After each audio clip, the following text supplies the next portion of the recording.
दोस्तों, फिलिस्तीन में जो कुछ हो रहा है उसको दुनिया न सिर्फ ये कि देख रही है बल्कि दुनिया समझ भी रही है। और दुनिया में जो लोग रहते हैं ना, हम और आप जैसे लोग, वो लोग भी अब इस बात को महसूस कर रहे हैं कि दरअसल हो क्या रहा है, कौन गलत रास्ते पर और कौन सही, कौन दरअसल जुल्म कर रहा है और कौन जालिम बन गया और कौन मजलूम। यानी कि दुनिया की आंखों में धूल झोंकने की कोशिश कौन कर रहा है और सही मानों में कौन जो है वो जुल्म का शिकार हो रहा है। मैं आज आपको इसलिए कह रहा हूं कि एक दो नहीं, यूनाइटेड नेशंस में, संयुक्त राष्ट्र में फिलिस्तीन को लेकर के, गजा को लेकर के कई अलग अलग रेजोल्यूशंस वक्त वक्त पर पेश हुए और उन रेजोल्यूशंस में, उन करारदाद में ज्यादातर अक्सरियत के साथ यानी मेजॉरिटी के साथ मंजूर कर लिए गए। अब एक और ताजा रेजोल्यूशन जो यूएन में पेश किया गया था, उसमें भी वो भारी अक्सरियत से जो है वो गजा और फिलिस्तीन के लोगों के हक में कबूल कर लिया गया है। ये मामला क्या है? दरअसल अक़वाम मुत्तहिदा यानी यूनाइटेड नेशंस की जनरल असेंबली में भारी अक्सरियत से फिलिस्तीनियों के हक खुद इरादियत यानी सेल्फ डिटर्मिनेशन जिसे कहा जाता है, हक खुद इरादियत की हिमायत में करारदाद मंजूर हो गई है। यानी एक रेजोल्यूशन पास हो गया है और भारी अक्सरियत से पास हो गया है, जिसमें फिलिस्तीन के लोगों को सेल्फ डिटर्मिनेशन, सेल्फ डिग्निटी का हक है, इस बात को तस्लीम किया गया। यानी ऐसा नहीं है कि फिलिस्तीन जो है बस कुछ लोग हैं, कुछ इलाके में रहते हैं, कोई चाहे उस पर हमला कर दे, कोई चाहे उसको वहां से भगा दे, कोई चाहे वो ये कहे कि तुम जगह खाली कर दो, जैसा कि इसराइल करता चला आ रहा है। तो यूनाइटेड नेशन की जनरल असेंबली ने पीर के रोज यानी मंडे के दिन एक करारदाद मंजूर की, जिसमें गैर मशरूत तौर पर यानी अनकंडीशनल फिलिस्तीनी अवाम के हक खुद इरादियत को तस्लीम किया गया।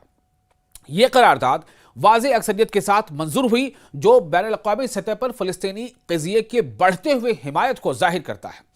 तो इस रेजोल्यूशन से यह साफ हो जाता है कि फिलिस्तीन के हक में लोग अब बोलने लगे हैं और यही वजह है कि अलग अलग मुल्कों के लोगों का दबाव इतना पड़ रहा है उनकी हुकूमतों पर कि वो हुकूमतें, वो क़यादतें जब यूएन में ऐसी कोई रेजोल्यूशन में वोटिंग की बारी आती है तो फिलिस्तीन के हक में वोट करते हैं, न कि इसराइल के हक में।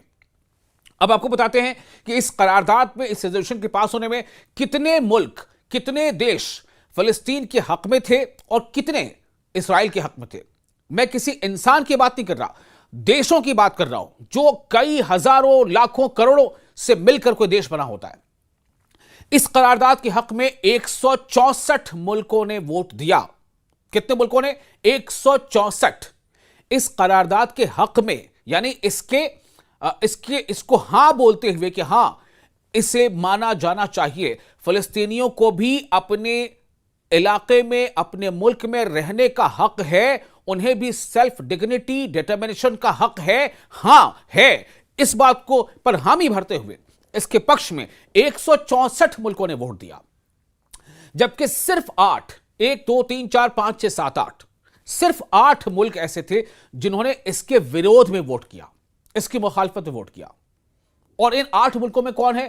मेरे ख्याल से आप भी अब आप तक तो समझ ही गए होंगे इन 8 मुल्कों में कौन है जिन्होंने इसका विरोध किया। पहला नंबर इसराइल, दूसरा America, Micronesia, Argentina, Paraguay, Papua Guinea, new Guinea, Palau और नारू।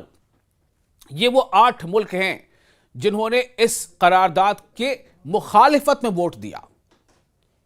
और 162 ऐसे मुल्क हैं जिन्होंने इस करारदाद, 162 नहीं, 164, 164, 164 ऐसे मुल्क हैं जो इस करारदाद की, इस रेजोल्यूशन के हक में वोट दिया जिन्होंने। तो ये बहुत बड़ी बात है ना, ये बहुत बड़ी बात है। और आपको ये बता दें कि और 9 मुल्क ऐसे हैं, 9 ऐसे मुल्क हैं जिन्होंने वोटिंग में खुद को शामिल नहीं किया। यानी ना तो उन्होंने वोटिंग इस करारदाद के हक में, ना इसके विरोध में, बल्कि उन्होंने वोटिंग में हिस्सा ही नहीं लिया। तो वो कौन कौन से मुल्क हैं वो भी आपको बता देता हूं। इनमें है Ecuador, Togo, Tonga, Panama, Fiji, Cameroon, जजायर, मार्शल, सामोआ और जुनूबी सूडान। ये वो मुल्क है जिन्होंने इस वोटिंग में हिस्सा नहीं लिया। अब आपको बताते हैं कि इतनी बड़ी हिमायत दरअसल फिलिस्तीनियों के हक में इसलिए भी है कि देर सवेर ही सही, लेकिन यह बात लोगों तक पहुंचने लगी कि दरअसल इसराइल किसी न किसी बहाने से फिलिस्तीनियों को उसके अपने मुल्क में रहने के हक से दूर करना चाहता है। इसराइल किसी न किसी बहाने से फिलिस्तीनियों को उनके अपनी ही जमीन, अपने घर, अपने वतन से बेदखल करना चाहता है। वहां से भगाना चाहता है। और यही कोशिश लगातार चल रही है कि इतना डराओ, इतने बम गिराओ, इतना परेशान करो, इतना खौफ पैदा कर दो कि वो अपने इलाके को छोड़कर चले जाए और फिर फिलिस्तीन की उस जमीन पर इसराइल खुद को फैलाता जाए, बढ़ाता जाए। करारदाद के मतन में जुलाई 2024 में आलमी अदालत इंसाफ की राय का हवाला दिया गया, जिसमें कहा गया कि काबिज इसराइल की फलस्तीनी जमीनों पर मौजूदगी गैर कानूनी है। ध्यान से सुनिएगा क्या कहा गया। इस करारदाद, इस रिजोल्यूशन, इस प्रस्ताव का जो लाइन था, जिसमें जो मैटर था, उसमें क्या लिखा हुआ था।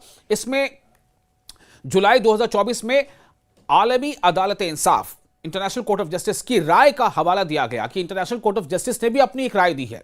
वो राय क्या है, जिसमें कहा गया कि काबिज इसराइल की फलस्तीनी जमीनों पर मौजूदगी गैर कानूनी है। काबिज इसराइल की फलस्तीनी जमीनों पर मौजूदगी गैर कानूनी है और इसे फौरी तौर पर खत्म किया जाना चाहिए। यह इंटरनेशनल कोर्ट ऑफ जस्टिस का अपना यह ऑब्जर्वेशन था, क्योंकि यह फलस्तीनी अवाम के हक खुद इरादियत पर शदीद मनफी असर डालती है। क्यों इसे खत्म करना चाहिए? क्यों इसराइल को फलस्तीनी इलाके से पीछे हट जाना चाहिए, अपने कब्जे को खत्म करते हुए वहां से बेदखल होना चाहिए? क्यों? इसलिए कि ये फलस्तीनी अवाम के हक खुद इरादियत पर शदीद मनफी असर डालती है, नेगेटिव इंपैक्ट डालती है। अगरचे जनरल असेंबली के फैसले कानूनी तौर पर लाजमी नहीं होते, ये आलमी बिरादरी के सियासी रुझानात और मौक़िफ़ की एक अहम निशानी है। यानी और काबिज इसराइल की फ़लस्तीनी ज़मीनों पर मुसलसल कब्ज़े के बायस इसे बैनुल अक़वामी महाफ़िल में बढ़ती हुई तन्हाई का वाज़ेह इशारा भी देता है और इजहार भी है। यानी कि सीधे तौर पर यह कानून तो नहीं बन जाता यूनाइटेड नेशन की जनरल असेंबली में अगर ऐसा कोई रेजोल्यूशन पास होता है तो, लेकिन यह जरूर होता है कि इससे एक पता चलना शुरू होता है, इससे यह मालूम होता है, एहसास होता है कि दुनिया के ज्यादातर मुल्क अब किस तरफ खड़े हैं, वो अपनी पॉलिसी कैसी बनाएं। अगर दुनिया के ज्यादातर मुल्क ये मानते हैं कि फिलिस्तीनियों के साथ जुल्म हो रहा है, तो फिर क्या वो अपनी पॉलिसी ऐसी बनाएंगे कि जिसमें इसराइल को ज्यादा मदद हो? नहीं बनाएंगे। होना तो ये चाहिए। अगर दुनिया के ज्यादातर मुल्क ये मानते हैं कि इसराइल कहीं ना कहीं फिलिस्तीन के लोगों को अपने ही वतन से बेदखल करना चाहता है, उन्हें जबरदस्ती अपनी सरजमीन, अपना वतन, अपने बाप दादा की जमीन, अपने घर मकान को छोड़कर वहां से जाने पर मजबूर करना चाहता है, तो क्या वो इसराइल का हक देंगे, इसराइल का साथ देंगे या फिलिस्तीनियों का? अगर वो करारदाद में, रेजोल्यूशन में, यूनाइटेड नेशंस के जनरल असेंबली में इस बात के हक में है कि फिलिस्तीनियों के साथ इंसाफ होना चाहिए, तो फिर क्या उनकी पॉलिसी इसराइल की फेवर की बनेगी? नहीं बनेगी। होना तो ये चाहिए, लेकिन होता क्या है?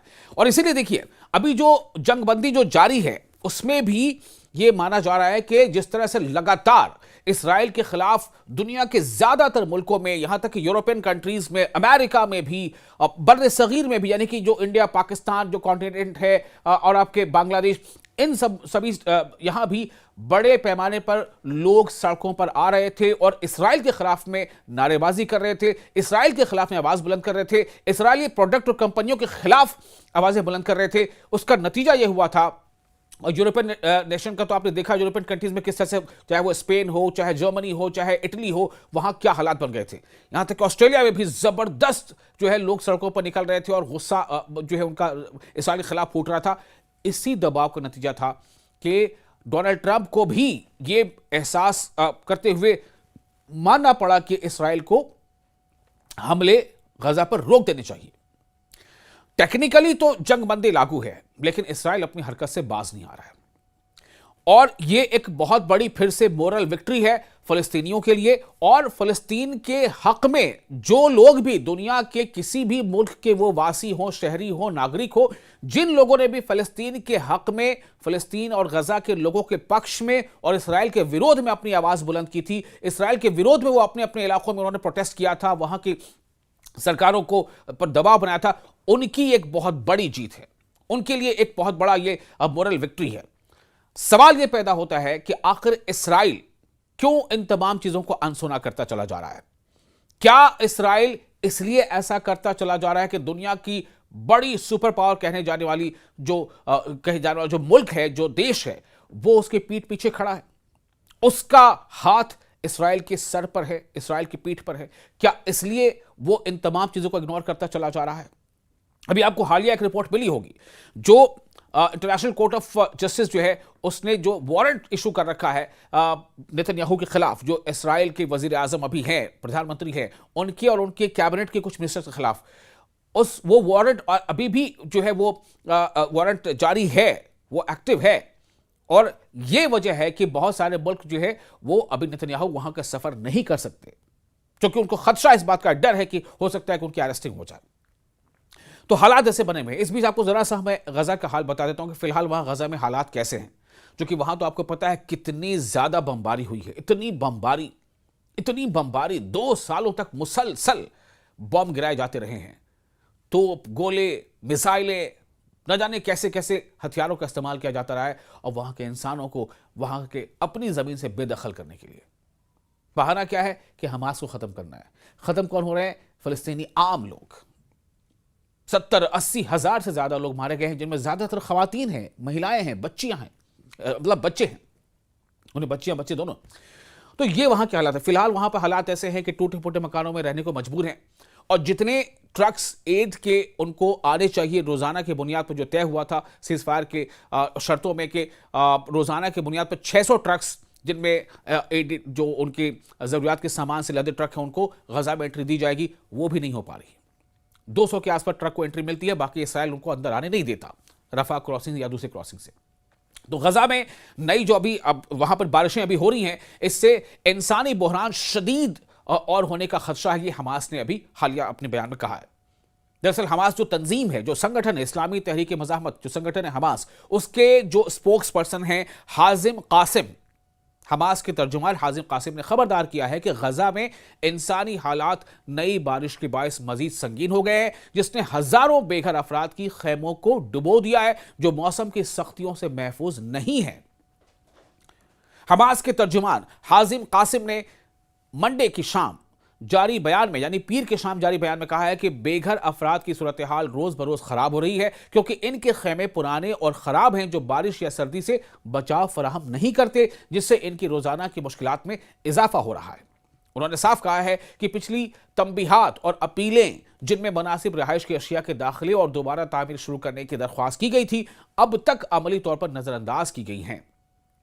आलमी बरादरी की नाकामी की तरफ इशारा करते हुए हाजिम कासिम ने कहा कि काबिज इसराइल की तरफ से गजा पर आयद मुहासरा तोड़ने में वो नाकाम रहे हैं, जिसने इंसानी बहरान को मजीद गहरा किया है। इसलिए वो उन तमाम देशों से जो इसके मीडिएटर थे, और अमेरिका से और अरब लीग से, तमाम लोगों से वो अपील कर रहे हैं कि गजा के लोगों को इन मौसमी थपेड़ों से महफूज करने के लिए बहुत ज़रूरी है कि जो जंगबंदी की खिलाफ वर्जियां हो रही हैं इसराइल की तरफ से, उसको रोका जाए, और इंसानी मदद, मेडिकल रिलीफ, फूड, ज़्यादा से ज़्यादा टेंट्स, रहने के लिए बेडशीट्स और चादर, टेंट वगैरह ज़्यादा से ज़्यादा और जल्द से जल्द गजा के इलाके में भेजा जाए, मुहैया कराया जाए। इसके लिए भी इसराइल पर दबाव बनाया जाए।